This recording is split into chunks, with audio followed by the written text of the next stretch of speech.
Check. That music is gonna be real rough through this whole podcast. You guys ready for that? Maybe. Definitely. All right.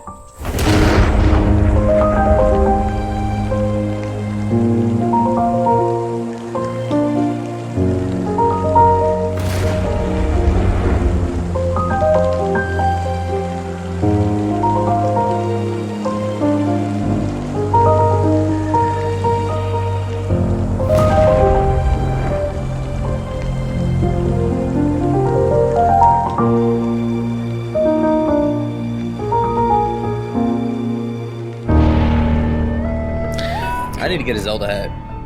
Apparently, yeah. All right.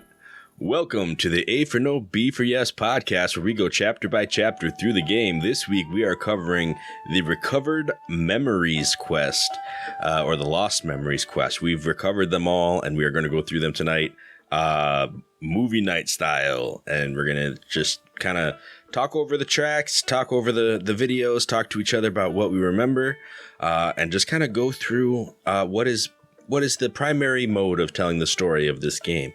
All of the backstory is hidden in this memory quest, and we will be covering it piece by piece. I am Ryan Fonzie, and I am a lost memory. And with me, as always, are my co-hosts. I'm Anthony, and I am currently, as we speak, sleepwalking. Okay. I'm Cameron Hagee, and I'm making Harry Potter references about memories. Wow. Okay. Reference. Put it in the septum, bro. I don't even remember what they called that thing. Nah, me neither. The I just bowl. remember that it was silver. The bowl. You ready to look into the bowl, bro? Stare deeply into the cereal bowl. It's memory charms. Delicious. Don't eat those. All right, cool. So you guys wanting to jump right into this? I think. Okay, so just real quick recap. When you start this game, when Link meets Impa, he's sent on a quest to go to Hateno and back, where he's able to trigger this quest where Link is going to find his lost memories because he woke up with amnesia after 100 years. So we are going to be skipping over memories we've already talked about just because we've gone through the game, the chapters. So things like meeting Rivali for the first time, we're not going to put in here. Also, anything that's in the DLC, also not going to be covered. We're going to talk about that when we talk about the DLC.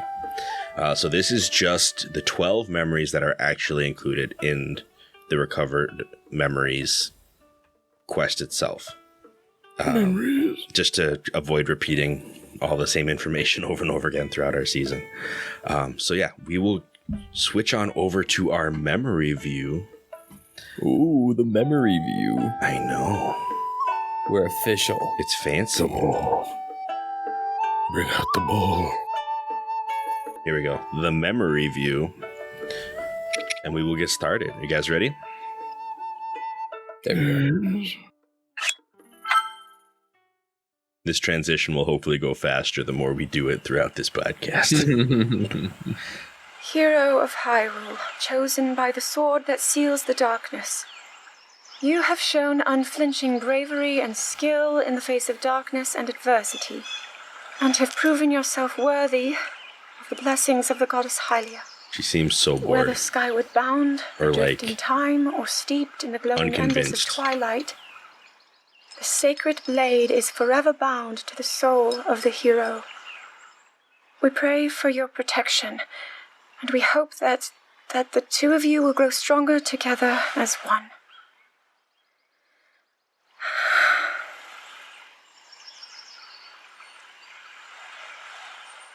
Forged in the long distant past. Do you think she's trying to Gee, remember this is it? uplifting. She's making it sound like we already lost. Like it's scripted? Wasn't Like this she's- your idea? You're the one who wanted to designate the appointed night with all the ceremonial pomp, grandeur, and nonsense we could muster. When we need the And Good if old you ask Rivali. me, the whole thing does seem to be overkill. I think I'm on Well, the if it was same about you, page as you'd the love it. princess regarding this boy. If it was him, he give it would a love it. Yeah. rest. That boy is a living reminder of her own failures. Well, at least that's how the princess sees him. That's rough. Dang, Link, you not wanted. It's kind of messed up.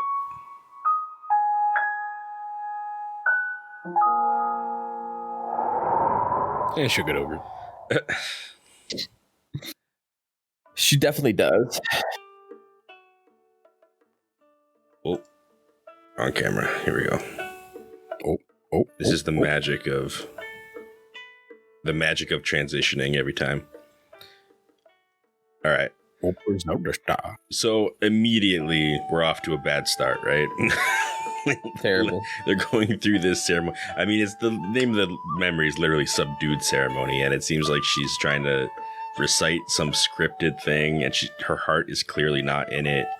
And I honestly wonder if the reaction from the other champions would have been different had, you know, her speech sounded different. But I don't know. It just seems like nobody here is convinced that any of this is going to work. What are your guys' takes? She's trying to convince herself through her own words, and they can all pick up on that. Except Link. He seems completely oblivious, but I mean, that's Link, so... He's like, I'm here to do my duty, so that's what I'm going to do. It doesn't really matter how you sound. He's like, praise. Praise from the princess. Yeah. I think the other champions, aside from Revali, know full well Link is capable. And kind of like how Daruk said, like, do we really need this ceremony? Right. Like, we know he can do this. Like, why are we here? Well, Revali kind of said that, but yeah, that's kind of the mood. Yeah. Why is this happening? I think Urbosa's comment is particularly interesting too, about how like Link is a living reminder of her own failures, and like how that is somehow the reason that this ceremony is going as poorly as it is. Like, it's not because she's rehearsing something that she doesn't really care about. It's like her head is in a completely different place. It's like she's just looking at the night in front of her that she's actually referring to, and she's like, yeah, this is like the worst. You could definitely tell her mind is in a different place because she can't even hear the other champions talking smack about her. They're like 5 feet from her. They're all She like, didn't hear what's the Roberta's point? comment. Did Mifa even say anything? No. Did Mifa even, like, was she there? I think she has the same intro as Anthony. She's just sleepwalking. Yeah. She's just there. She's staring just at Link, just...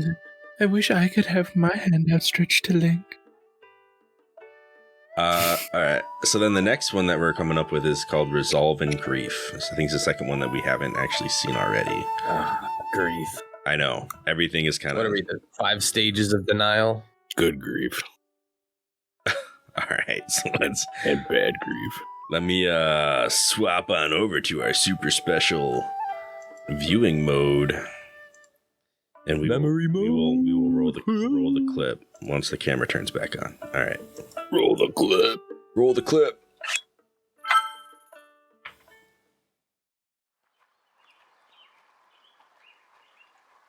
From here, we'll make our way to Goron City.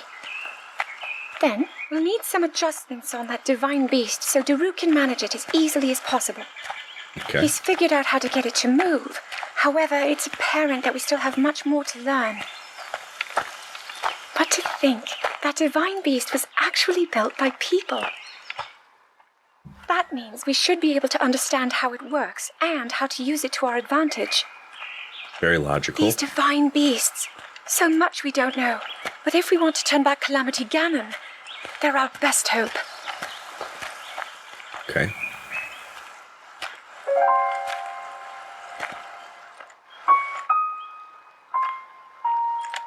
Sudden sadness strikes again. Tell me the truth.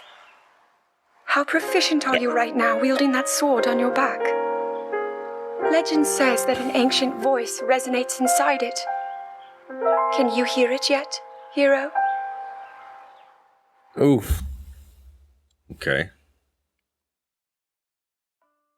Now, Do see, you dare question me, princess? I feel like the answer should be yes. You know? The sword wouldn't even have the sword would not be on his back right now if it already hadn't made his mind up. Well, okay, yeah. It just, to me, it seems like she's being very like, all right, A equals B, B equals C. Like, as long as we approach C, we should have an advantage, you know. And then she just stops, gets super sad, and is like, "How are you doing with that sword?" And I'm like, according to everything that we've learned, when at the time that this memory was happening, Link was pretty beast with that sword. Yeah. Right. Like, hearing the voice, I mean that's a huge like Fee reference, right? But Yeah, I want to hear Link just talk and be like, yeah, actually I do. It says keep walking. Like, come on. She's all, it's made by man. It's going to be our biggest help against Calamity. Hey, can you even hear that sword on your back? Just like gets so like daggers out of nowhere. And It's- right at Link. And he's just walking behind her, protecting her. It's It's like, why you gotta be how- so angry?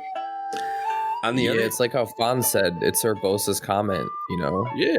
She's not accepting herself, so she's taking it out on... That's why I want to hear Link return some of that passive aggression and be like, just keep walking. Worry about yourself, girl. yeah, I mean, I think that you guys bring up a good point in that, like, if he's a reminder of her own failures, we're gonna find out in some of these memories coming up that her failures, a lot of it has to do with her connection with Hylia. A lot of it has to do with her like struggling with her role as like this what do you call it, this vessel or this, you know, I don't know, medium, right? So maybe like her comment is basically her just projecting and being like, can you even hear the voice? Because I can't hear the voice I'm supposed to be hearing, you know, like almost kind of throwing that at him. Like, yeah, maybe you're really good with that sword, but like, are you actually fulfilling the spiritual side of things as well? You know, I don't know. That's just some thoughts. Yeah.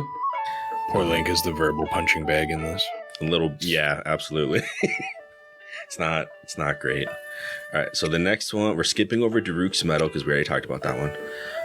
And then we have Zelda's Resentment. So we're just exploring this even further. She's not As, having a good time, right? Memory 5 here. So let me go ahead and roll that clip, as they say in the biz. Let me switch on over to this. And roll it.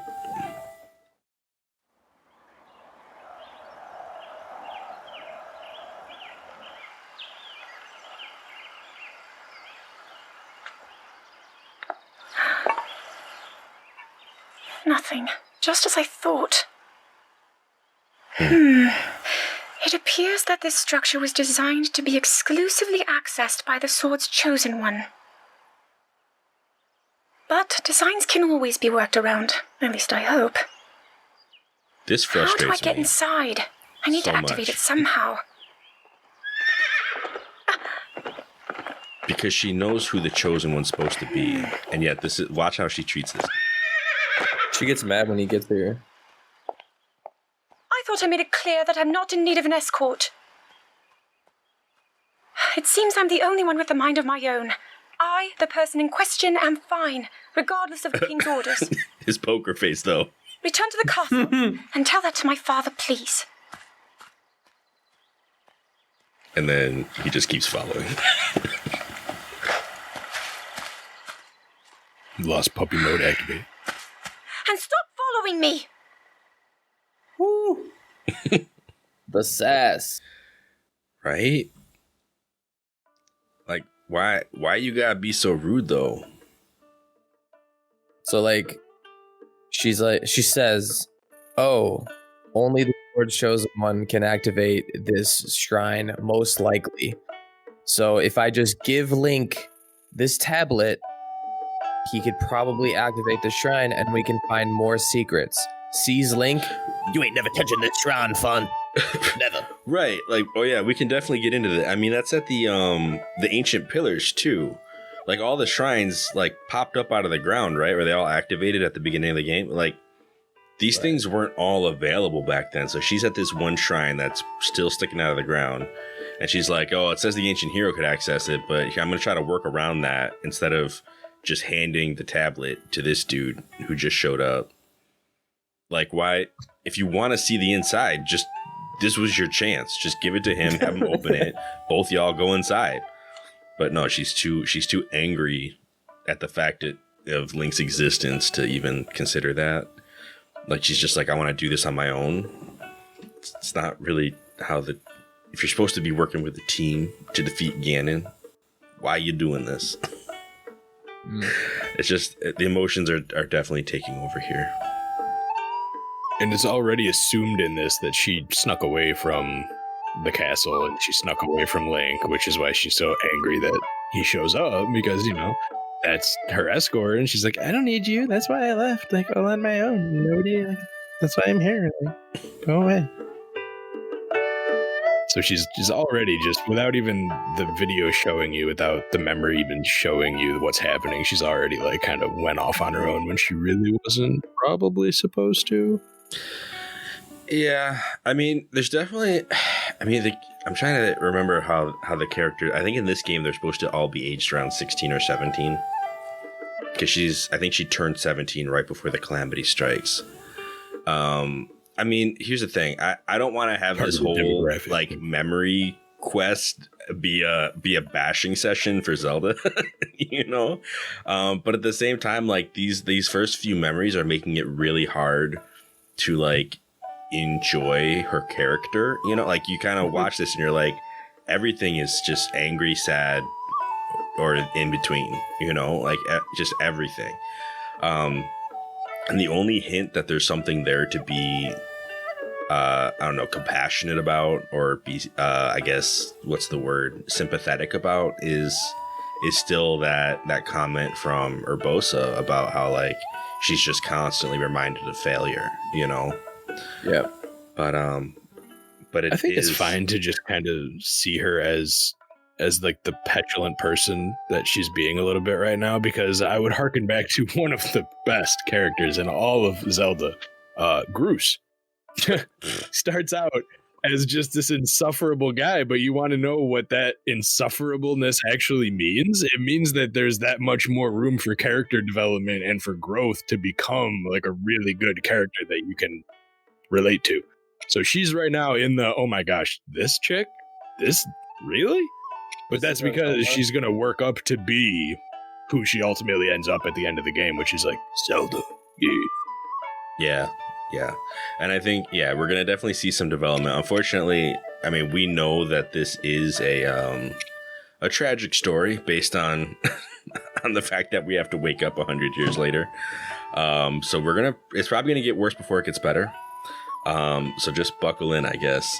The next one on this list is actually Urbosa's hand, which is when Link goes to visit them at the Divine Beast. Again, we've already talked about that memory.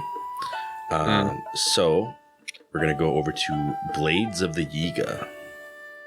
Oh, good one. Yeah. So I'm going to go ahead and swipe on over and we can play that footage. You know how this works. Hold on, just making sure. Get used to it. My viewer's up the way it needs to be. Making sure. All right, roll the clip.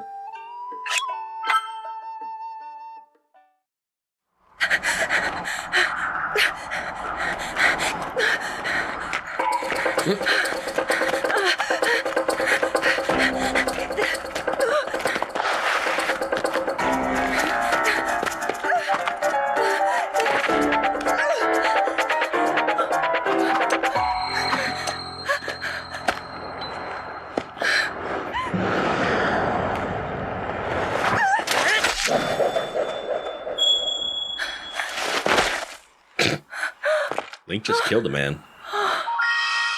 I don't know if he killed him. You should probably lay low for a while.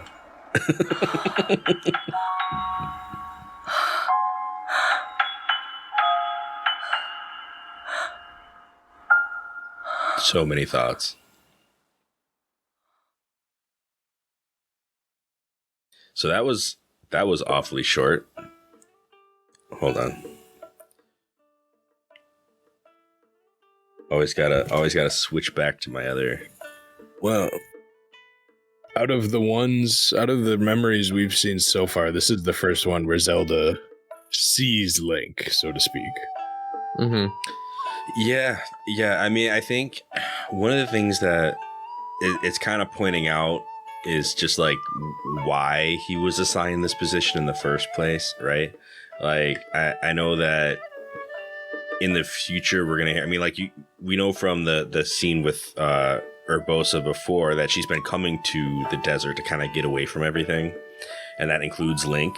Once again, like he's been going to the desert, into Gerudo City, stuff like that, just to try to get away and be alone. And this is a situation where that want to be alone put her in very real danger.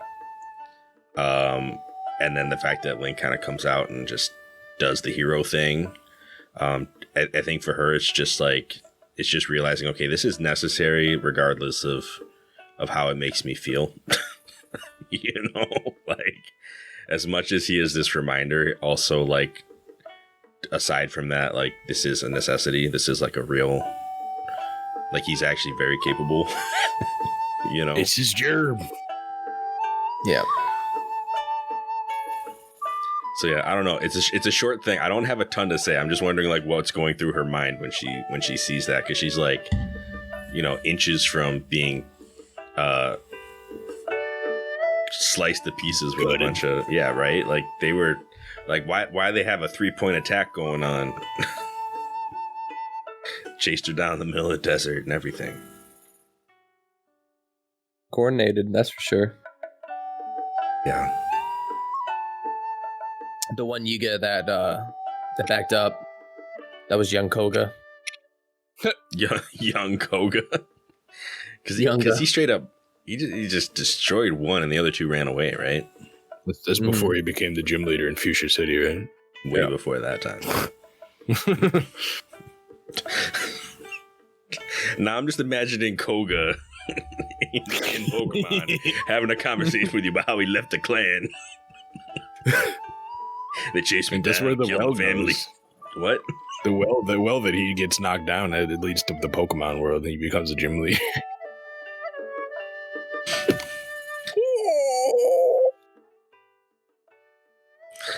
Falls straight into Kanto, man. Confirmed. All right, cool. So the next one, we're gonna start seeing Zelda and Link working together a little bit more, in a way that's not resentful. We're starting to see some growth here.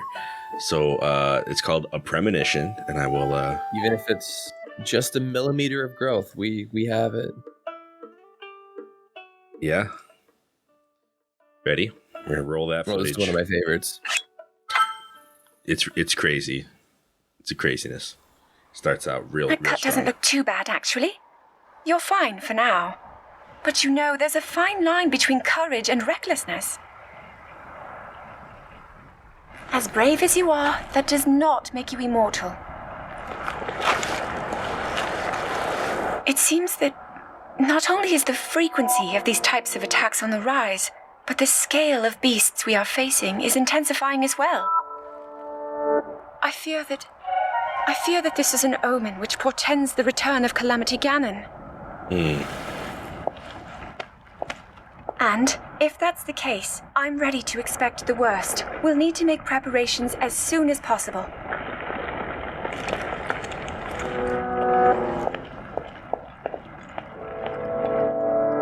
Alright, so why his Master Sword not running out of energy, though? Because he got that level 60, though.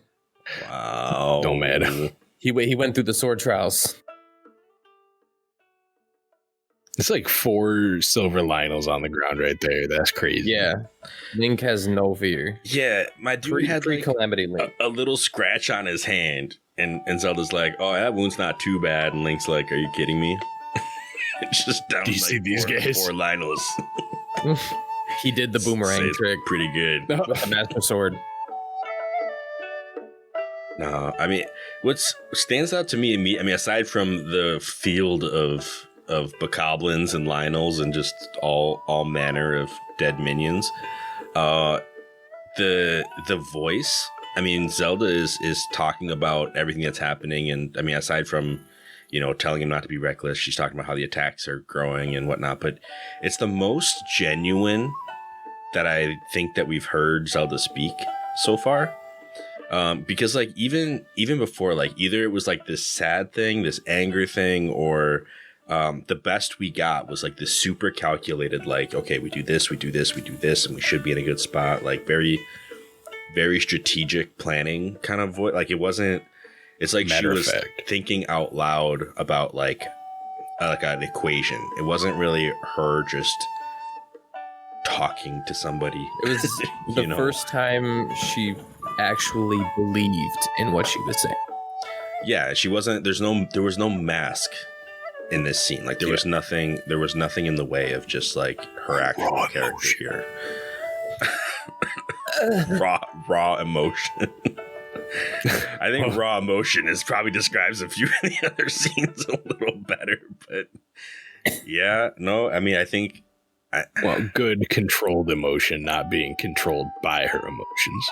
Yeah, I mean, she's not using her sad voice, she's not using her angry voice, she's just using her voice, and it, I don't know, like it actually kind of stands out, even to me, almost as much as all these monsters dead on the ground. Like, there's clearly like they're clearly trying to show you just how strong Link used to be in this scene as well. Mm-hmm.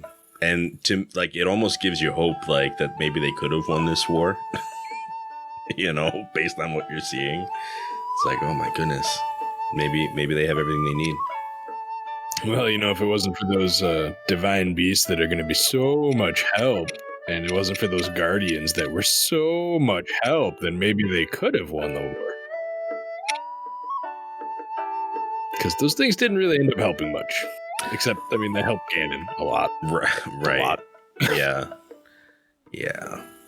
Yeah, and we'll get to all that too. So this next one is called Silent Princess. Best flower in the game. Kind of a cool best flower in the game. All right, let me swap on over so we can roll that footage. I'm gonna say that like 12 times at least. So just be warned. I give you the warning now that we're on like our 5th or 6th memory. All right. Anyway, view. Ooh, I like that music. Oh, and another. The flowers we have in Hyrule aren't just beautiful. They are also quite useful as ingredients for a variety of things.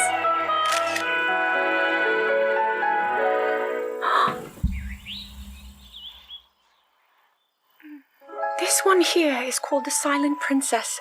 It's a rare, endangered species. Despite our efforts, we can't get them to grow domestically yet. The princess can only thrive out here, in the wild.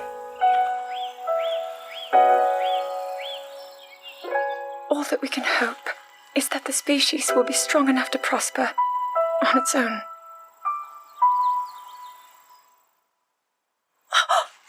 Is that what I think it is? Look at this. I don't believe it, but I actually caught one. This delicacy is known to have very, very potent effects under the proper circumstances. Ta-da! Research from the castle shows ingesting one of these can actually augment certain abilities. We wouldn't be in a controlled environment out here, but with your level of physical fitness, you'd be a perfect candidate for the study. Go on. Taste it. That was the first word that Link has spoken. She's getting a little froggy over here. The first word that Link has spoken, you said? Yeah, he went, "Ah!" It's the first noise he's made. Okay. Hilarious. She's like, she's definitely projecting herself onto the flower a little bit, or kind of like using the flower to symbolize herself in her own thoughts, where she wants to be able to break away from Link and needing him to always be around and to supervise her, to protect her. She wants to be able to go out on her own. She wants to come into her own and be her own person. And she uses the flower to kind of be like, that's me. Yeah. I also think she was probably referencing her home as well, like at the castle. Like I know in some of the earlier cutscenes, her father is very controlling and like very systematic, and you know, we have to do this in this procedure, and I think she's just like, I want to be out here where the wild things grow. Yeah, it's definitely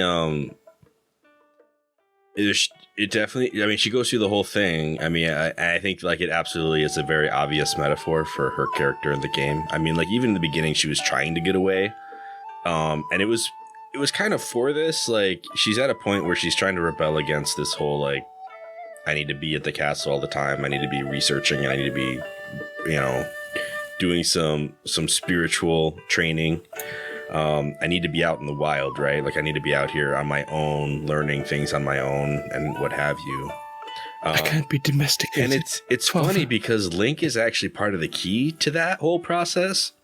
Like what we learned when she was out in the desert getting chased by the Yiga, like the fact that she's able, like once she starts working with him rather than against him, he is providing like that level of I don't know, like she's able to.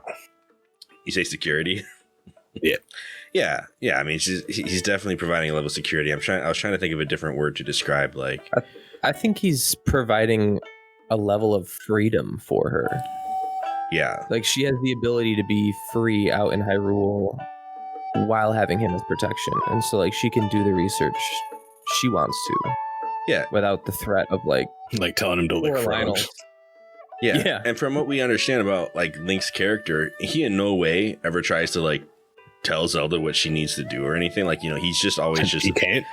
No, that's not his job. That's not his role. Like he's just there to and I know the joke that you just made, but what I'm saying is like he's just there as an observer most of the time. Like unless something's happening, like he's just following along and letting her learn and grow and do whatever she wants, you know. So he's literally just there to keep the worst parts, keep the dangers away, you know. So that's kind of cool. And you can definitely see that she is able to thrive. I mean, like it immediately jumps over into this scene with the frog, this tireless frog, right? I don't even know if that where she lets her nerd come out a little bit. Mm-hmm. Right, and she's so happy that they found it, and she's like, "Here, eat this, taste it, just eat it live." Scuttle. Yikes! But it's funny, it's humorous. I've seen enough Futurama to know where this is going. Hypnotoad. All right.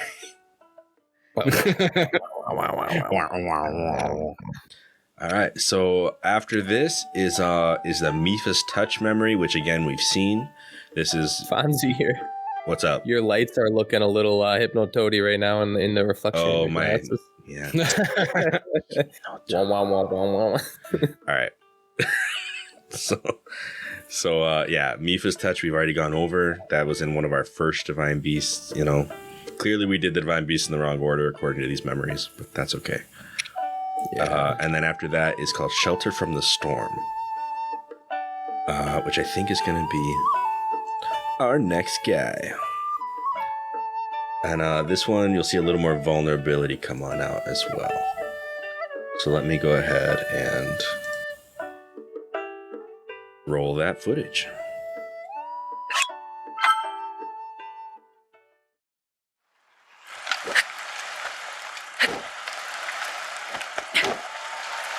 I doubt this will let up anytime soon.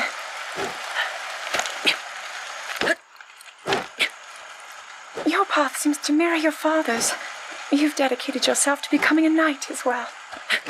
Your commitment to the training necessary to fulfill your goal is really quite admirable. I see now why you would be the chosen one. What if one day you realized was that you just emotion? weren't meant to be a fighter? Yet the only thing people ever said was that you were born into a family of the royal guard, and so no matter what you thought, you had to become a knight. If that was the only thing you were ever told, I wonder then, would you have chosen a different path?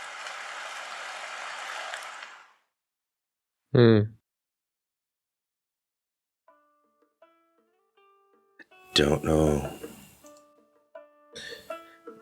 So got some time for self-reflection, shelter of the storm.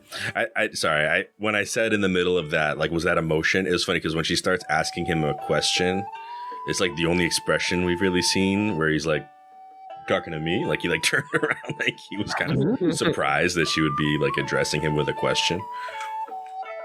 I just thought it was funny. But I just got all this energy after looking at that toad, man. But the question she asks is essentially like, if you didn't want to be this, but everyone told you that you had to be, like, how would you choose? Like, would you have done something different, or would you have kind of gone along with what everyone said you had to be? Right? Because that's kind of her struggle right now, is she doesn't feel like what she wants to be and what the kingdom seems to think she needs to be match up. And I think there's some truth to that. I mean, there's two sides of the coin. I think part of what we're going to learn is that the kingdom is kind of doesn't really know what Zelda's supposed to be entirely, put it that way. And they don't understand that what she wants to be can line up with that. Like they don't necessarily conflict. And that's like my hot take at this point, because I think we'll get more in depth with that later on. But for her right now, it's this very binary conflict of like everybody wants me to be this. I don't feel like that's not, it just doesn't feel natural. It's not working. I mean, it goes right back to the first memory of her doing this whole ceremony and just being like super drony about it, you know, like she didn't want to do it, aside from the fact that she was upset with Link's reminder of her failures. Like, even if it wasn't for that, like, there's other ways that could have been how she expressed herself. And one of the major ones is like, this just isn't me, you know, like none of this feels right. And quite honestly, like the question of, do we even need the ceremonies? Like, that's a good question to ask because maybe there's so much tradition that the kingdom has kind of thrown onto this, like onto these roles that they have for Zelda and Link, that it's just like, it's completely lost the point of it all, you know, like having all of these ceremonies. It's like there was never a ceremony for knighting Link back in the Ocarina of Time days, right? Like, he just came out of the forest and did the thing. That's a weird thing to bring up now, but you know, like it just seems like the whole thing has been kind of clouded by these weird rituals. Yeah, I agree. I do like got a parent drop though in that. Yeah, we find out Link's father was a cool knight who she actually didn't know or say if he was like one of the best or anything about him, just that he was a knight. Kakui. He could have been a lousy knight. But if he is a prodigy, I remember he probably was a nice knight.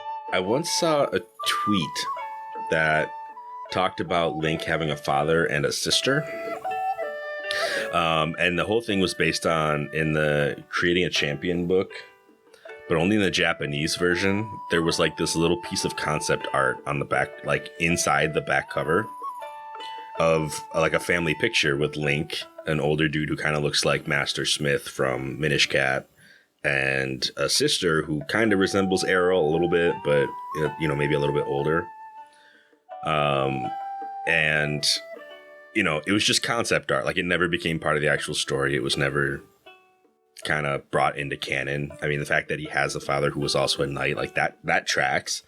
But like, it just reminds me of that, of like, it's like, oh, you had a family. It's like, okay, what's the significance? Like the Link's family always seems to get iced way before the story starts. Nobody really mentions it. Gets iced. If not before the story starts, definitely happened pre-calamity or with post-calamity. Yeah, it'd be wild if there was somewhere in the game, like I don't know, like maybe he's buried in the Sheikah graveyard or something. We just don't know.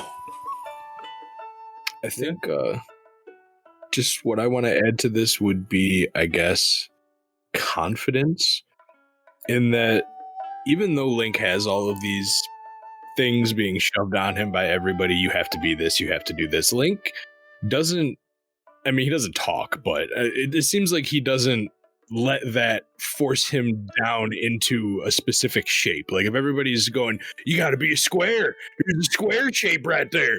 Link says, I don't really care what you want me to be. I'm going to be a little rectangular because that's just how I am.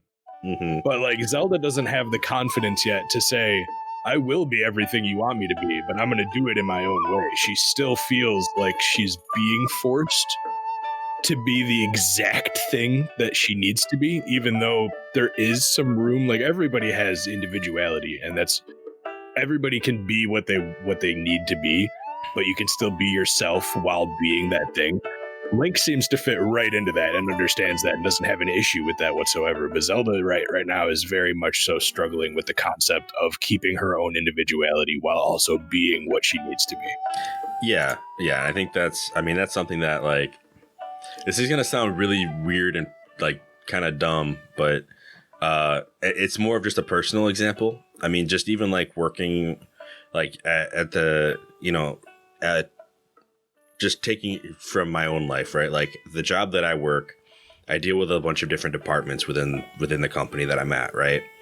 And what you learn is that what everybody wants on a project isn't actually what they need on the project. So it comes down to a lot of boiling down, like, okay, like what is your actual list of needs? Let's hit those, and all of the other detail that that people would like to be able to control and make a certain way. It's like a lot of that stuff just has to flex and give to meet the need, because they're not the only ones with needs, right? So like the whole kingdom has needs, right? Like they need someone to channel the goddess. And that's pretty much it. Like, they don't really need the ceremonies. They don't really need like all of the craziness that goes along with that they've added. They just need like divine help with this divine problem. But they're not willing to accept that should be something that Zelda kind of grows into on her own and does her own way. They're like, no, you have to do it the traditional way. That, I don't know, maybe there was a pattern of it working in the past, but it's not going to work this time, you know? They're suffocating her with her own role. Yeah. Mm-hmm. Okay, so cool. The next one. Ooh, this is where things get spicy. This is Father and Daughter is the name of this one. So this is spicy. Yo, can I run to the bathroom real quick, though? Yeah, all right, we're going to take a quick break, and we'll be right back. All right, so Father and Daughter. Let me just go ahead and swap on over to Mirrorbox. Get the Father and Daughter. And we will roll that footage. Action.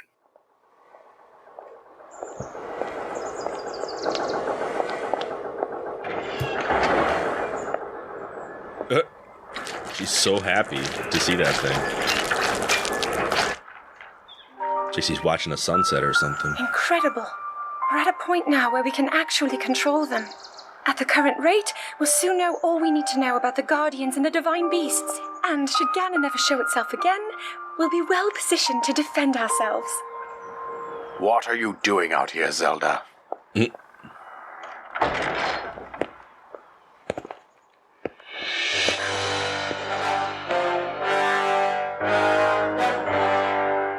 He's bowing already.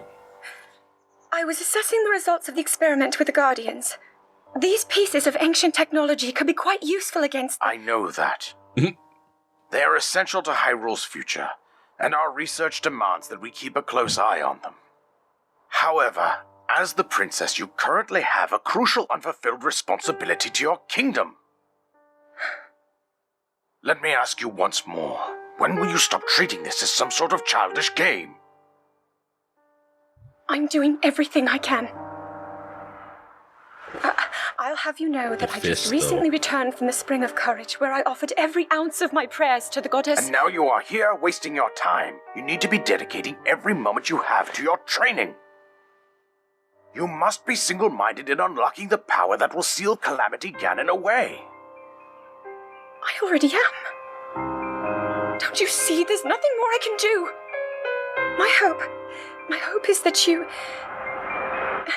allow me to contribute here in whatever way I can. No more excuses, Zelda. Stop running away from your duty. As the king, I forbid you to have anything to do with these machines from this moment on, and command you to focus on your training. I hate that camera angle. Do you know how the gossip mongers refer to you? They are out there at this moment, whispering amongst themselves that you are the heir to a throne of nothing but failure. What kind of statement is that? It is woven into your destiny. Dudes down there's Robbie. To prove them wrong. Do you understand? Yes, I understand.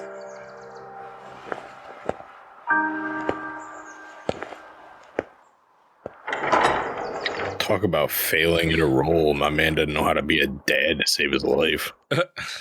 Talk about failure with camera angles. Who's the director? Well, okay. It's supposed to be like a metaphor for his overbearing attitude in this moment. So like they have his huge legs with Zelda standing in between, like he's as if he's towering over her or something, But it looks so corny. I hate it. It does. That's just a personal opinion. I'm not the director of cinematography or photography or whatever. So whatever. But yeah, no, this is the case in point of the tradition versus the needs. I mean, this dude talking about inheriting a throne of nothing but failure. I mean, like, that sounds like a personal problem, bro. It's your throne currently. Yeah. I think maybe how Zelda was projecting her insecurities to Link in the very beginning, I think he might be projecting his own insecurities of ruling the kingdom onto Zelda right there. Yeah, and maybe that's an inherited character flaw. It's a cycle. So who's Link gonna project onto then? The frog? my guy. you had me about to actually think about that question. I mean, he can't project onto before I anything. realized what you said. Like, who is Link gonna project onto? And like, wait a minute, no. Never mind. Link doesn't do that.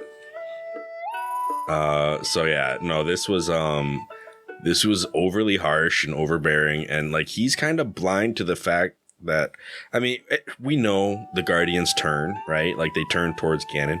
Part of me is like, yo, like what if you just let Zelda research? What if she was the one who would find like the vulnerability that allowed Ganon to take them over and prevented that from happening? Like they just don't. There's no, what do you call it? There's no flexibility there. Like there's no open-mindedness whatsoever. Like he wants her to be single-minded, which is like perfectly the definition of like, I don't want you thinking, I just want you doing. Like, yeah. And the only thing I want you doing is this one thing, and it's overbearing. I want you 24-hour cycle. Like if you're not sleeping, you're praying. It's like, yo. Everything he just says is so wrong. Like, everybody knows, even if you're studying to be the best at something, you can't do it nonstop. You have to take breaks. If you keep doing it, you wear yourself out. And there's no ifs, ands, or buts about that. So he's literally saying, wear yourself out. Yeah. Yeah. I want you focused on this so much you lose track of it and yourself. Yeah. It's like, this is crunch time. Burn yourself out, please. And then he brings up the whispers of other people. Mr. King, I'm sure there are plenty of people that have their things to say about you as well. So you're going to bring up the negative whisperings of the kingdom about your daughter to her face? Like, the and you're trying gossip to mongers. encourage her with this? Like, all you're going to do is beat her down like a hammer. If you repeat Bam, bam, bam. if you repeat what a gossip monger says, you're a gossip monger.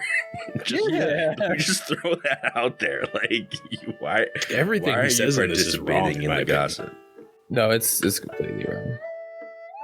Something that stood out to me was before King Rome stepped out, when she said that they'll be ready for when Ganon strikes again. And it got me thinking, was this the calamity like 10,000 years before that? Or was this something very recent? He had like a little, light attack or something that he did. I don't know. I think the only legend that we hear about is the 10,000 years ago and then the 100 years ago. So I don't know that there are any more. I mean, there might have been other ones in between, but we don't hear about them a whole lot, I mean, It's just the way she said it. She said, like, we'll be ready this time. Like they weren't before, I don't have. I think they're an answer for talking that. about what happened a long time ago. Yeah. Because like any other time that he could have attacked, like even if you assumed in that one of the last memories we saw where he just defeated all those Lionels and the Bokoblins, and she's like, oh, it seems to be getting like they're reacting to something. They were still able to handle that. And I assume if they weren't able to handle it, we would have, the situation that we're working towards. Yeah. Cool. All right. So are you guys ready for the next one then? Because this one's going to be kind of like the result of this horrible change in direction that we just were given. All right. So let me do my swap over. My really clumsy swap over. I wish we had a better method of doing this. Slop over. Make a swoosh. And we will roll that footage.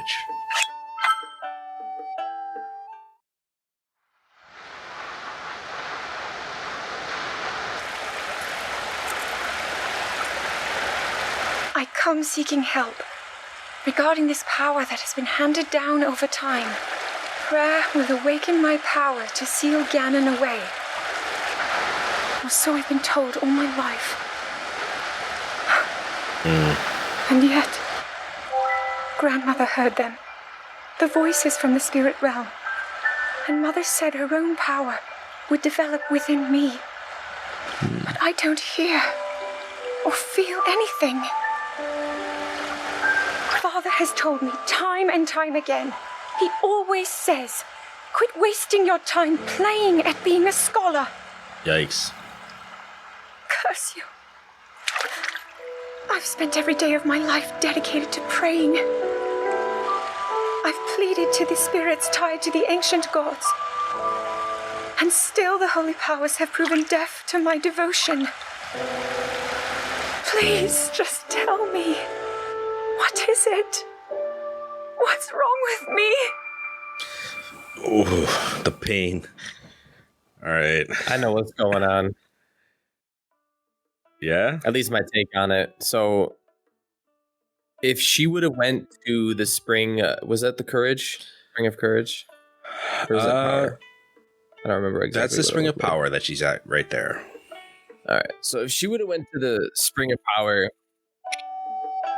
before, when we, probably around the time she was excited about this adventure with Link and the freedom that she had and the belief that they could stop this. When Link and her were sitting down with the Lionels, when she was like, we can do this. She had that just belief in herself, in Link, in the situation, and there was no doubts. And I think that if they went to the spring at that exact moment, I think she would have had a breakthrough. But since she just had this, terrible time with her father, she has the doubts again. And so the gods are like, you're not ready, basically. Okay. At least my take. No, I mean, I think that's reasonable. I think I agree that she probably would have had a better shot when she was more positive about things, I guess. But to me, it sounds like she's been trying to like spend at least some of her time in prayer, like going to these different shrines.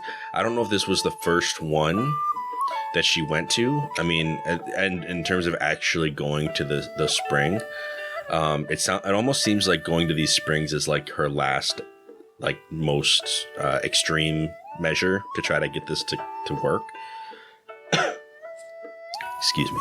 But yeah, I don't know for sure. Like it's really strange. Like to me, this on its own, out of context, just seems like somebody who's really struggling with their faith in general. Like she is coming at this from a very like, I'm doing all the right things.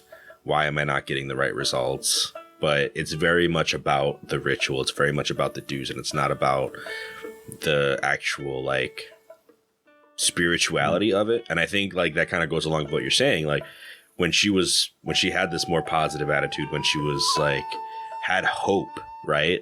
Rather than having like this bitterness towards her father and like just kind of being angry. Like she's kind of thrown right back into that emotional way of being that we saw at the beginning of this memories thing. Like if anything, she was probably on a really good trajectory until the king came and like kind of smacked their chances out of the air with his garbage. Mm-hmm. It's just really hard for someone to kind of stay positive when you have something like that going on in the background. But yeah, it's like, it's funny because like she mentions her grandmother could hear the spirits, the voices, and her mother had some kind of power because she said that she told Zelda that her own power, like the power would develop in her as well. But if her grandmother could hear spirits and her mother doesn't mention that, like maybe it manifested different in each woman in the lineage, you know? So maybe they shouldn't be expecting the exact same thing to happen with Zelda. Maybe they should be expecting a different kind of manifestation of the goddess, like, but or it's just not her time yet, or that. And we're gonna find out a little bit about that too, which is kind of interesting. My thought, or how I visualize the matter, would be, so essentially she's trying to see results. So we're going to say that there's some grass and you have a magnifying glass. The magnifying glass is like you. That's your person. That's your identity. That's yourself. And the spirituality is like the light above you. That's the sun. And you're trying to, through yourself, trying to focus it onto the grass to burn it to give the results that you want. And kind of like what Anthony said, when she was prepared at one point, when she was all there, when she wasn't doubting herself, when she was fully within herself, maybe she would have had a breakthrough at that point, but there's a doubt that's clouding the magnifying glass. And that's why it can't properly focus the rays to give the results that she's looking for. She has to first purify herself and come into herself fully before what's outside of her can go through her to get the results that she wants. Yeah, I mean, I do think that part of it is the fact that she is so focused on the results too. Like she's approaching this in a really calculated way, and I think that is again just it's like a side effect of the cloudiness, you know, like that's part of like the fact that she's going through this turmoil right now, is that she's trying to just like do the quick fix, like I'm here, like why won't you listen to me? She gets so mad, she like curses Hylia for the life that she has. Like she's completely gone the opposite direction on why she came here in the first place. It's like she doesn't even, it's like she clearly doesn't have a heart that says I believe in you and I want help. It's like, you kind of ruined my life. And you know, why won't you just help us as in general? Like forget about you and me. Like just make this happen the way you're supposed to, you know? I don't know. There's a lot of struggle there. Yeah, that was a good analogy, Cam. I like that the cloudiness. It's a shadow over her mind. You gotta adjust your lens of truth. All right. So the next one is a trip to Mount Lanayru. And I don't know if they even make it, honestly, but we'll run the footage. Hold on. Trying to do commentary before we've even done the footage. What are you doing? All right. Roll it.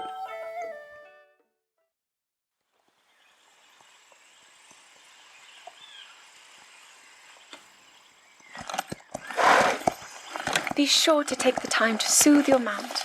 That's the only way it will know how you truly feel. Your advice was quite helpful, thank you. This little one and I are getting along quite well now. At first, I wasn't sure if I should outfit him with all of the royal gear. I thought maybe he should have to earn it first. Ew. But it works. He wears it like a true natural.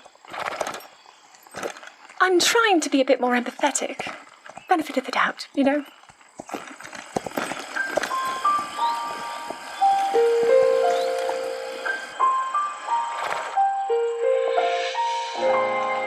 I think I jumped again with that ill. I'll explain later. See that mountain? That's Mount Lanayru. It takes its name from the goddess of wisdom. Lanayru's decree is very specific. It says no one is allowed under the age of 17. For only the wise are permitted a place upon the mountain. I've prayed at the spring of courage and at the spring of power, yet neither awoke anything inside me. But maybe up there. Perhaps the spring of wisdom, the final of the three, will be the one. To be honest, I have no real reason to think that will be the case. But there's always the chance that the next moment will change everything. Tomorrow is my 17th birthday. So then I shall go and make my way up the mountain.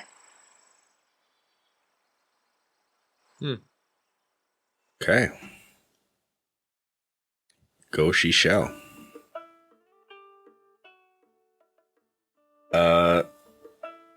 So yeah. So some interesting things. First off, she's taking advice from Link, who clearly had to can't speak. talk. He had to speak to tell her that, to give her that advice. Not the point I was gonna make, but the point about I was unsure if I wanted to give the horse all the royal gear. Thought maybe he should earn it first, right? It's like it just kind of goes along with maybe I should treat the horse the way everybody gets treated in this kingdom. you gotta earn your emblems, you know. And then she's like, well, I'm trying to be more empathetic and give the benefit of the doubt, right?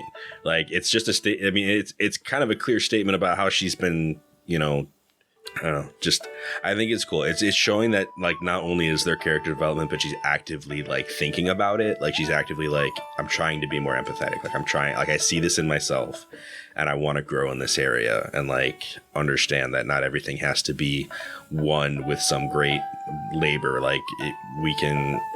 We can just trust and know that things will be okay and be good.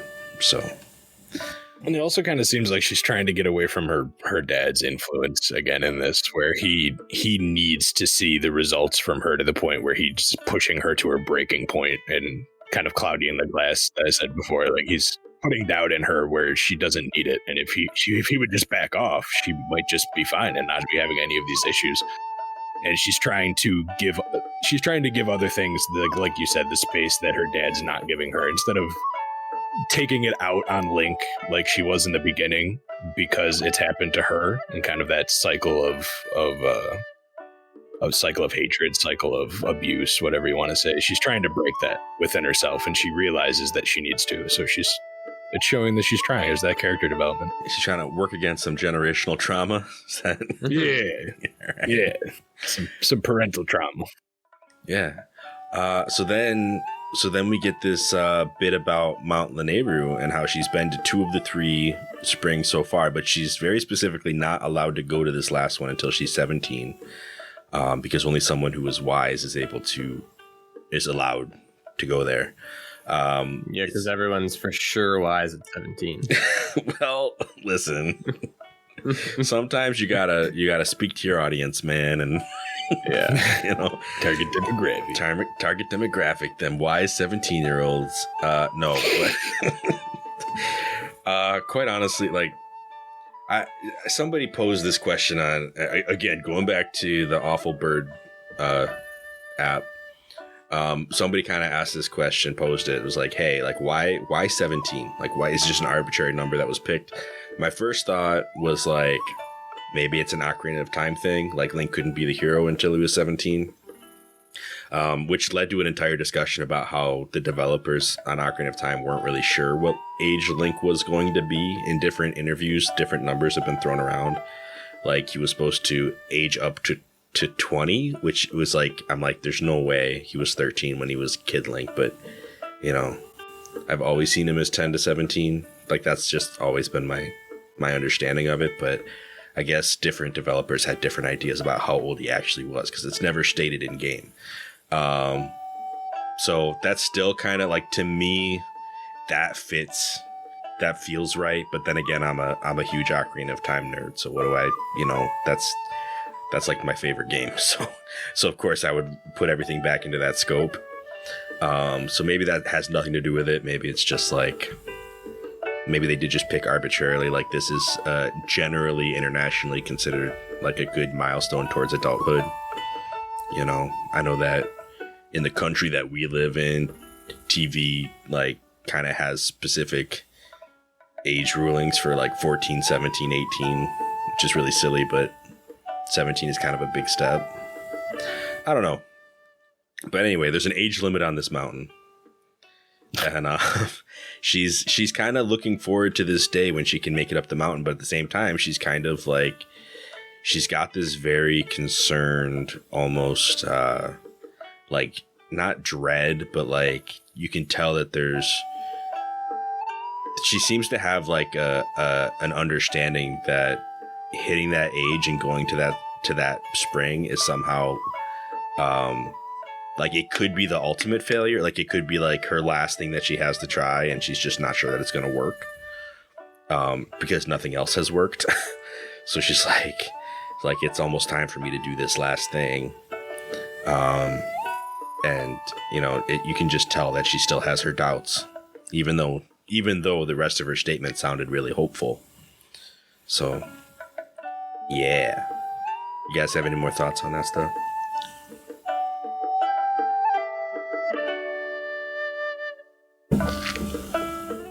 No. Cool. No. Let's go to the next one.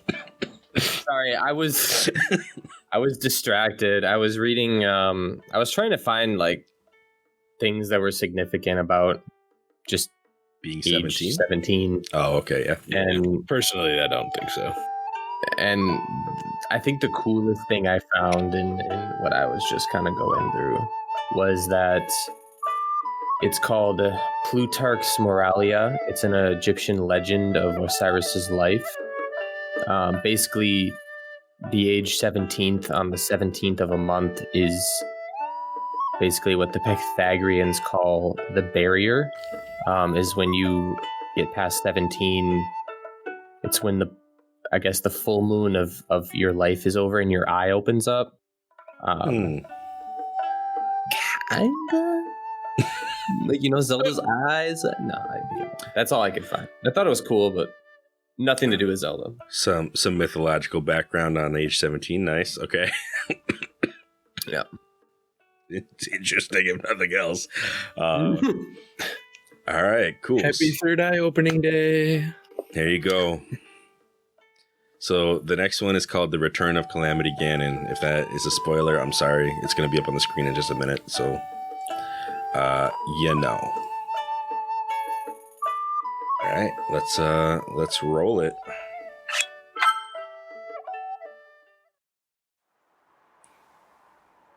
There's the Mount Lanayru.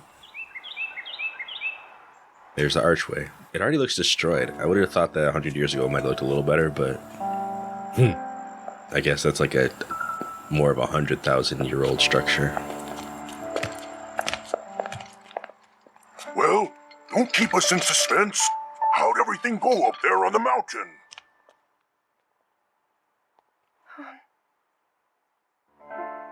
Not good. So you didn't feel anything? No power at all? I'm sorry, no. Then let's move on. You've done all you could. Feeling sorry for yourself won't be of any help. After all, it's not like your last shot was up there on Mount Lineru. Anything could finally spark the power to seal Ganon away. We just have to keep looking for that thing. That's kind of you. Thank you. If I may, I thought you... Well, I'm not sure how to put this into words. I'm actually quite embarrassed to say it. But I was thinking about what I do when I'm healing. You know, what usually goes through my mind. It helps when I think about...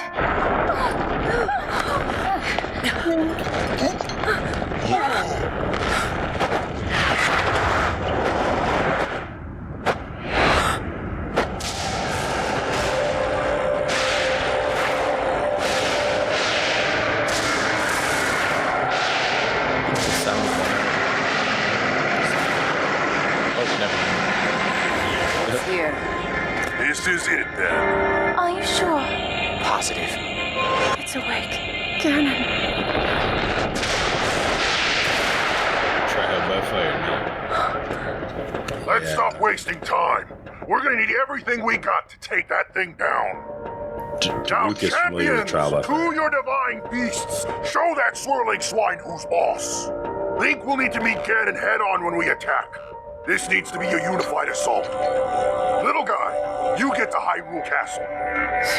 You can count on us for support, but it's up to you to pound Ganon into oblivion. Come, we should go. We need to get you someplace safe. No. I'm not a child anymore.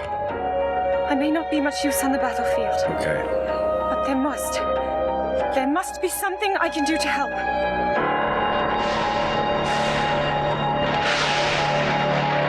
Oh, goodness.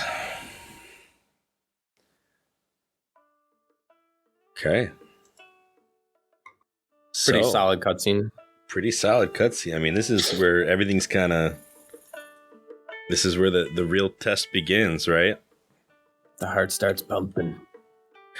No, I mean, I think... yeah, I mean, she goes to the last place, comes back, did not work. She's very sad. I don't know why they went in, like, they're not bundled up at all, and I know that mountain's cold. So, like, just a side note, quick side note. They had a sizzling stir fry on the way up there. Just drank some elixirs. It was all good. But yeah, they come back down, and it's just kind of a big disappointment. But you know, we get some encouraging words from oh gosh, for what? From Urbosa. From Urbosa, yeah. Who's like, you know, anything could spark it. That wasn't really your final shot. And you know, Zelda says that it's kind, but she kind of, you can tell how she feels about it. Link can also tell how she feels about it. There was a very solid expression on Link's face when he heard Urbosa say that, and looking over at Zelda, kind of, he's like, yeah, she's dejected.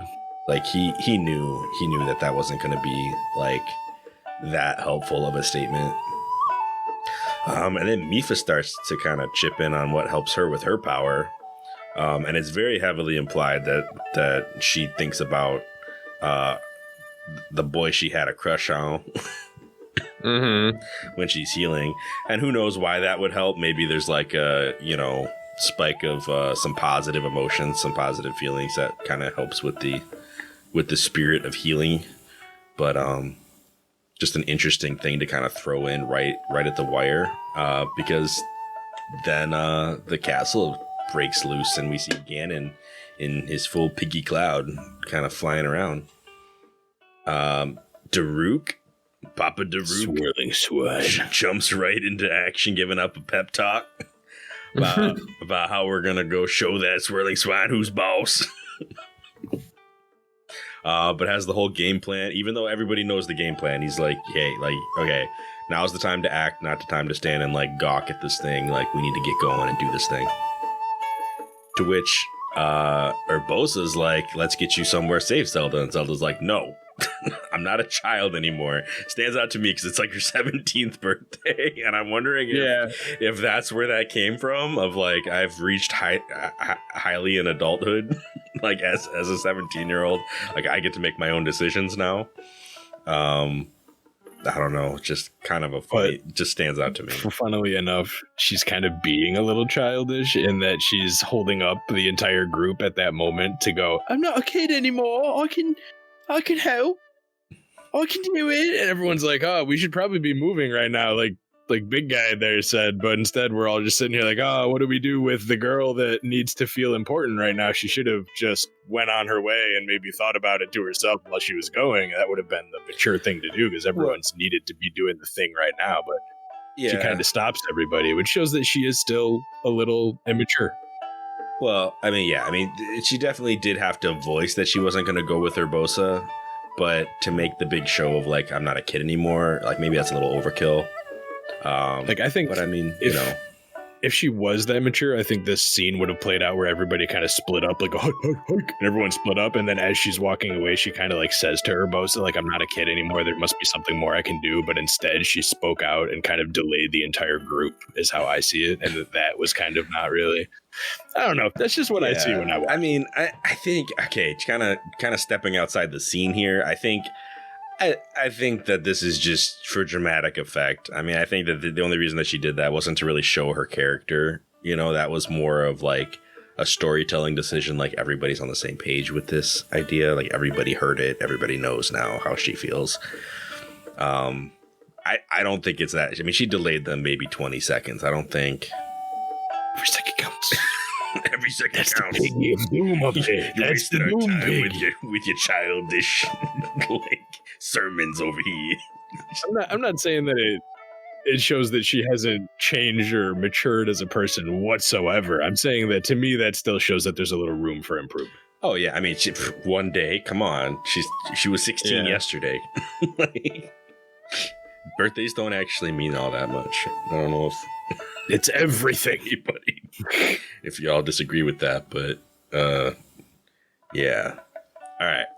So my question about that whole scene is hike team break. Urbosa needs to run like a full 13K to get to her divine beast. No wonders they lost. Mipha and they're in Mount Lanayru, so that's not that far, but Revali's got to fly halfway across the map. But maybe it's not that. Maybe it's not that tiring for him. Daruk has to climb at least 3 mountains and go through Akala. Daruk's gonna roll for sure. He's gonna pull out them skills from when he was a toddler and just start. Urbosa needs to run a 13K to get back to her divine beast. Like, jeez. Yeah, not a good time to be caught out there. What we do know is they channels her electricity and runs really fast. Because otherwise they wouldn't have been there to get murked. but she got there. Get back. She's just like, and then Thunderblight Ganon comes out. She's like, hold on. One thing I don't understand is why all these characters are actually here, because every other time it's just been Link and Zelda going to these places. It's like they all kind of went to show their support, I guess, for her on her last spring. I don't know. It seemed weird that they were all grouped up and then like Ganon comes back while they're all away from their hometowns. You know, like it's a little too convenient. But Ganon was waiting for it. It's all saying the same thing. All right. So the next one is called Despair. So we're starting to really get in the thick of it now. You guys ready for this? Yeah. Sad stuff. Maybe. All right, let's roll that footage. I like how we're doing this all real time. It's pretty nice.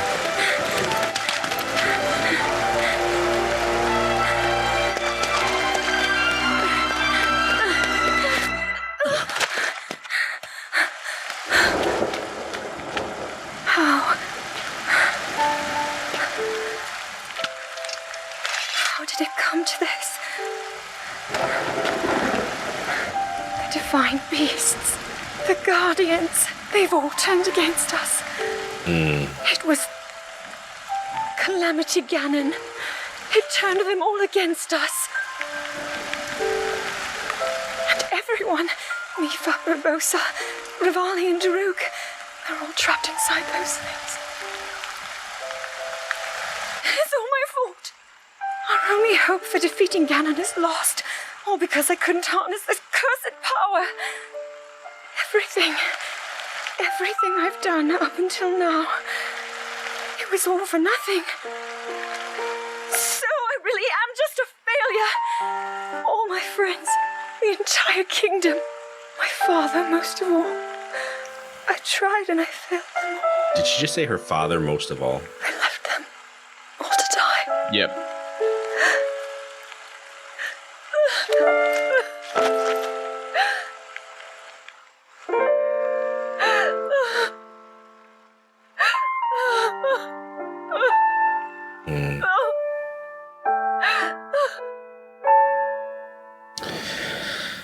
Oh, goodness. All right. The heaviness.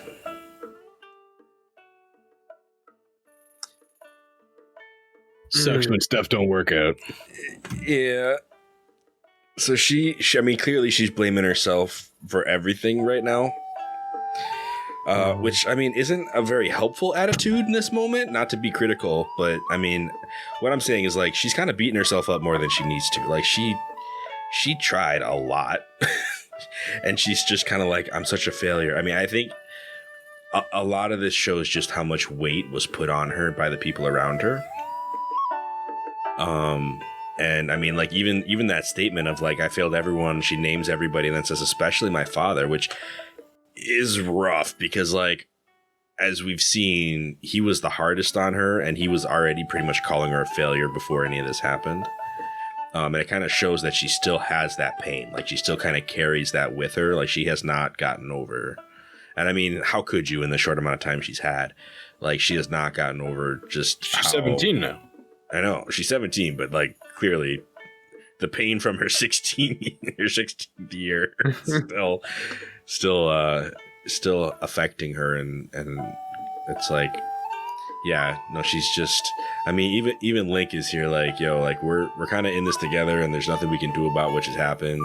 But I mean, that's how I kind of read his reaction to this, of just kind of like being there for her, but at the same time he's like, we need to keep moving.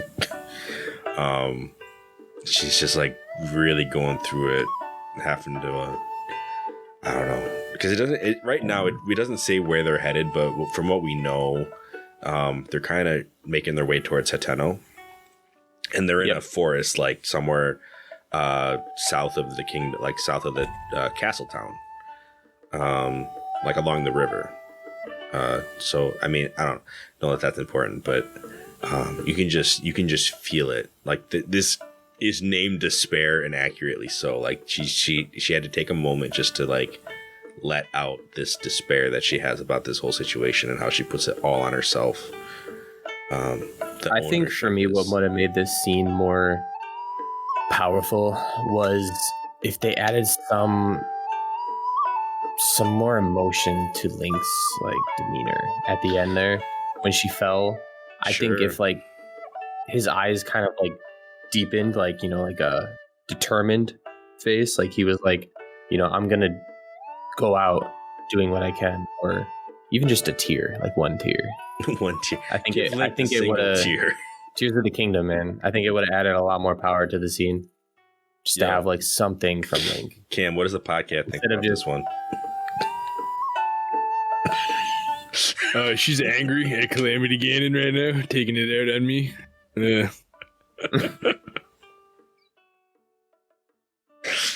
All right.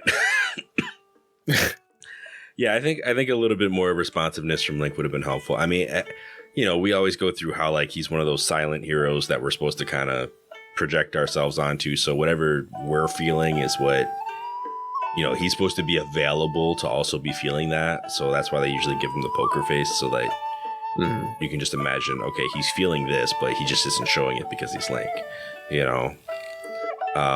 So I get that. I mean, there's been a few expressions they've given him. They definitely could have done more. Yeah. But yeah, I mean, I think the real weight of this, I mean, not the real weight, but like you can tell things are really like building up to a conclusion here, and it's not necessarily a happy one. Because they just lost a lot of characters off screen all at once. But yeah, if you guys are ready, we can close this guy out with our final one. There is one more that we're not going to talk about, the Master Sword memory, where that's Zelda taking the Master Sword back to the Deku Tree. We've seen that, but we've already talked about that one. So in the in-between, here is our final recovered memory. I will throw it up on screen. Hold on. All right, we will roll it.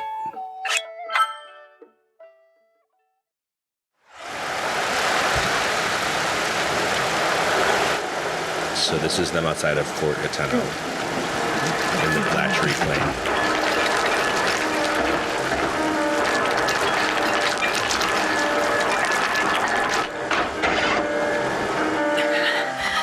Link is pretty wiped. Go! I'll be fine. Don't worry about me. Run!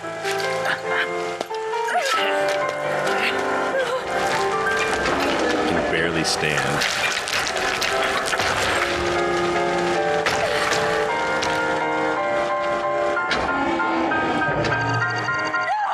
Shoot it, Link.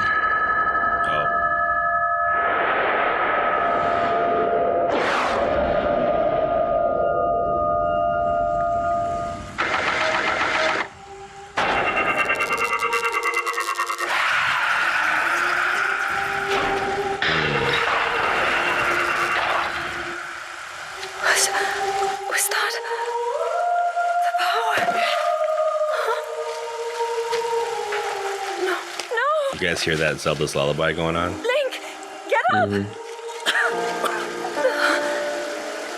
You're doing just fine.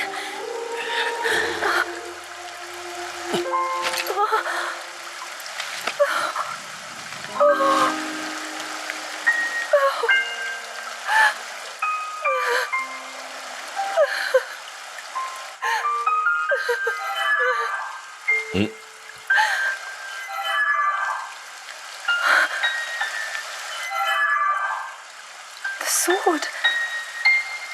So he can still be saved. Princess!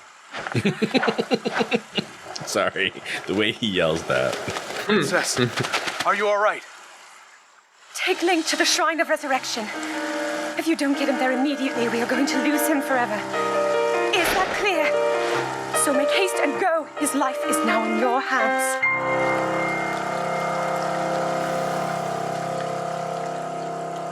So, I want to let it be known before we start talking about this cutscene that I don't remember exactly if it was in a notebook or if someone like Robbie or someone said it, but Link's like kill count right there before he fell was over 100 Guardians.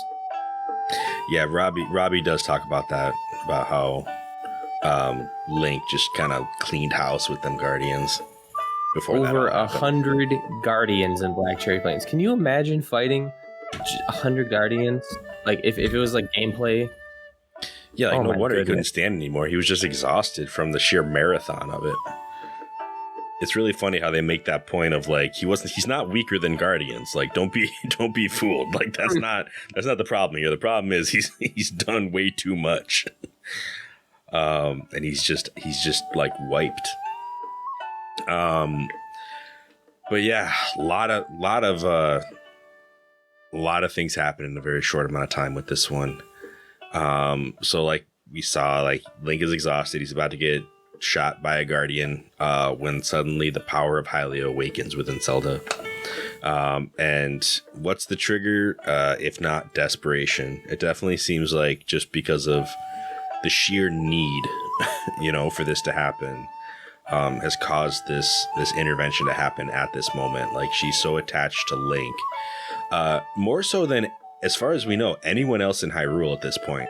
Like, Link seems to be her only actual friend who's not like there on business, aside from maybe Urbosa. But even with that, Urbosa's more of like a mother figure, more of a mentor. She's not really like a friend. So when this is happening, it just seems to be like the kick that she really needs to understand, like, oh no, like there are real deep personal like things happening right now, even beyond the despair in the woods.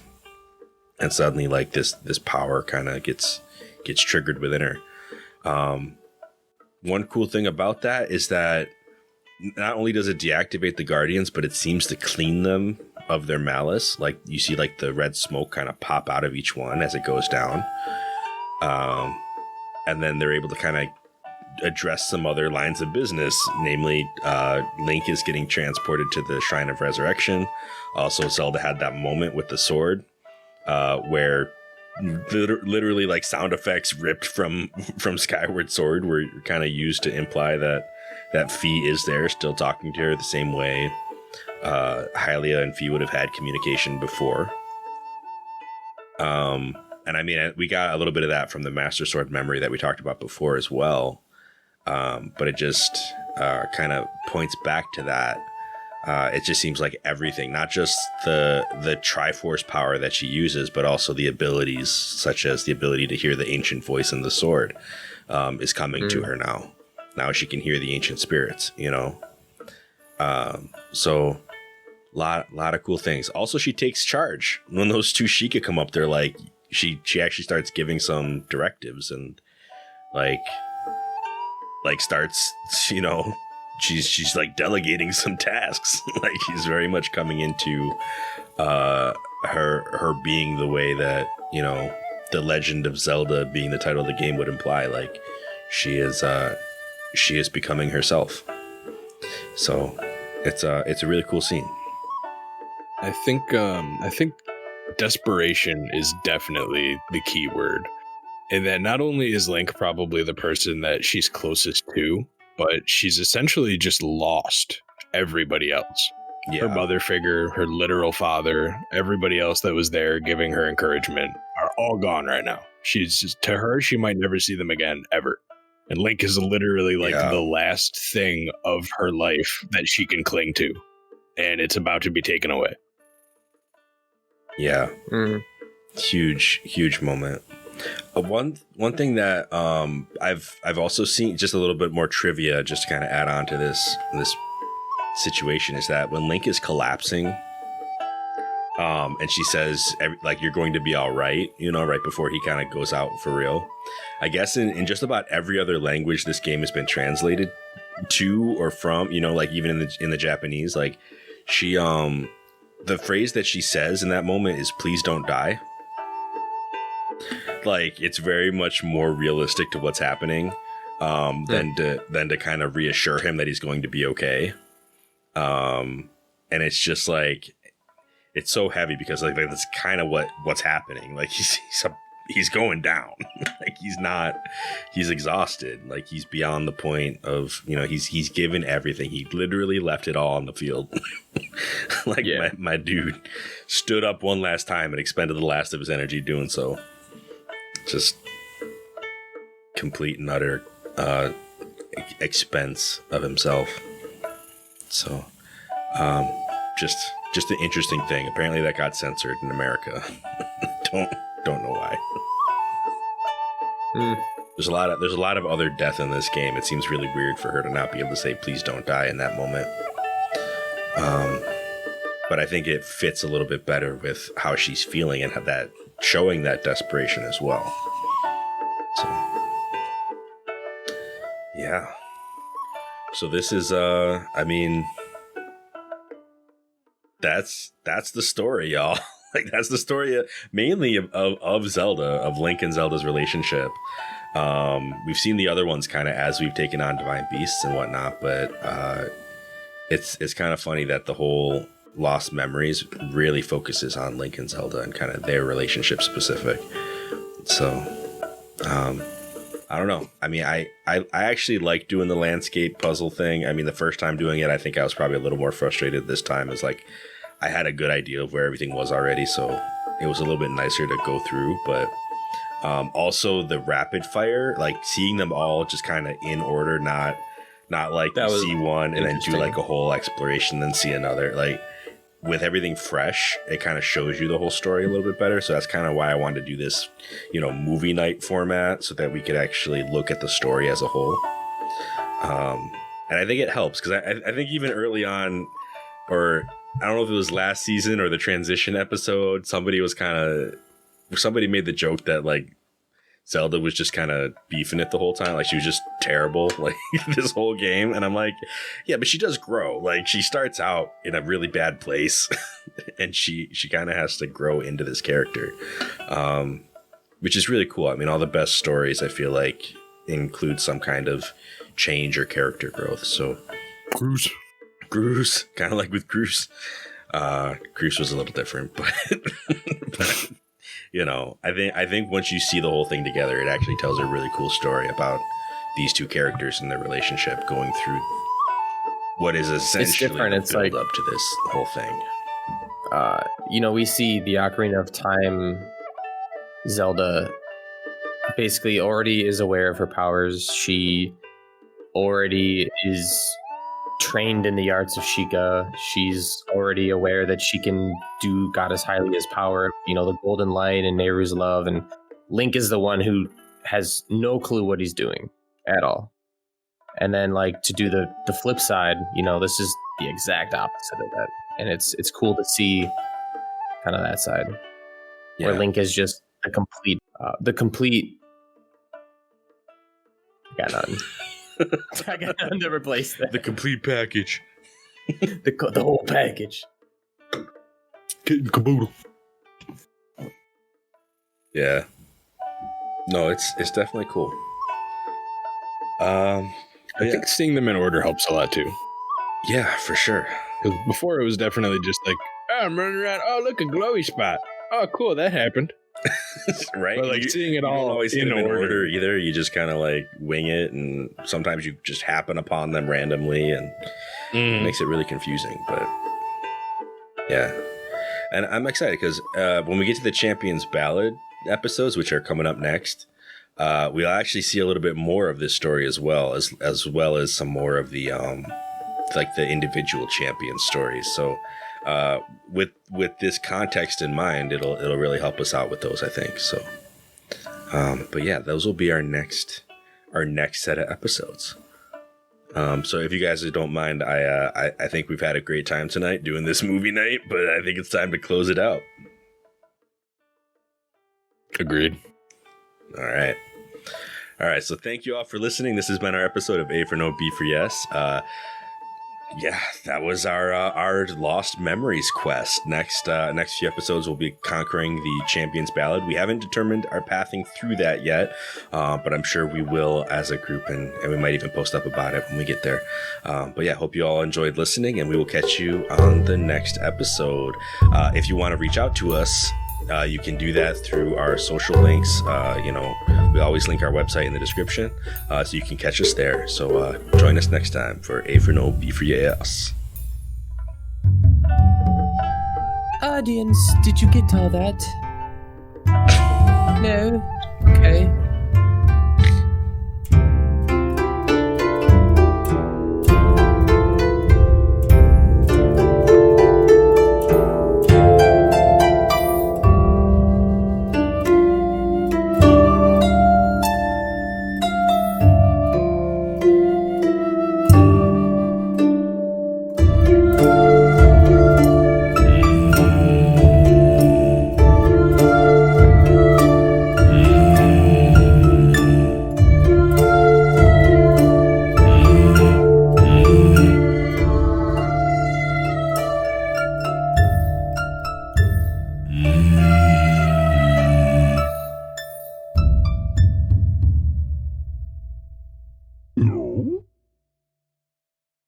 Break time.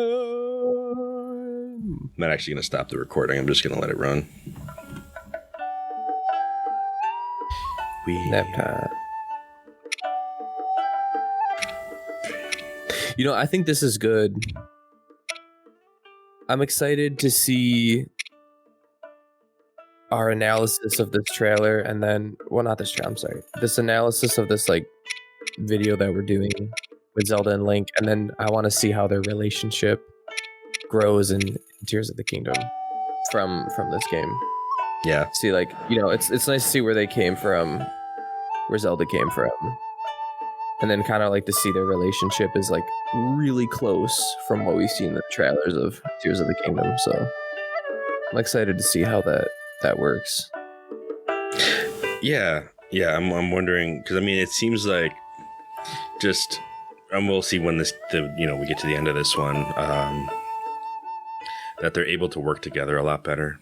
You know, I mean, clearly we're already kind of at that point, but we're gonna see kind of how this all ends out, and I think it's good to have this backstory in mind, because I'm pretty sure from what we've seen in the trailers, the next game they start out working together again, so we'll have the context of how that works and why. So that'd be cool. It'd be nice for the character growth in Tears of the Kingdom. Yeah. I mean, honestly, it's a lot of preset story that now we have. We don't have to, like, you know, flashback to